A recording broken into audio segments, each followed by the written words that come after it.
மாதிரி நடந்துக்கோ. இல்ல நான் எப்பவும் உங்களுக்கு பையன் தான். ஆனா உன் தங்கச்சி ஹீமா வரைக்கும் நீ அண்ணன் தானே? என்னது? நான் ஹீமா வரைக்கனோட தங்கச்சி தான். வீட்டுக்கு போற வரைக்கும் கொஞ்சம் பொறுமையா இரு ஷின்சான். ஓகே, நீங்க வீட்டுக்கு போங்க, நான் வந்துடுறேன். எனக்கு ஒரு சின்ன வேலை இருக்கு, அதை முடிச்சிட்டு வரேன். ஏய் ஷின்சான் ஜாக்கிரதை, சீக்கிரமா வீட்டுக்கு சரி. மிஸ்டர் சாண்ட்ரோ, நீயா? நான் மறந்தே போயிட்டேனே. சரி அதை விடுங்க. என்ன ஏதோ அவசரத்துல இருக்கிற மாதிரி இருக்கு? என்ன அவசரத்துல எல்லாம் ஒண்ணு இல்ல, நான் நல்லா தான் இருக்கேன். பாத்தீங்களா? என்ன ஒழுங்கா கேக்குறதுக்கு பதில் சொல்லுங்க.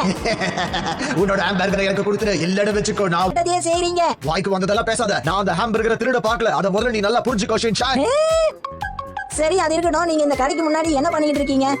அது வந்து விரோதமா நடந்துக்கிறீங்க. என்ன சொல்ற ஷின்சான்? எனக்கு எதுவுமே புரிய மாட்டேங்குது. நீங்க உங்க மனசாட்சிக்கு விரோதமா ஏதோ செய்ய பாத்தீங்க.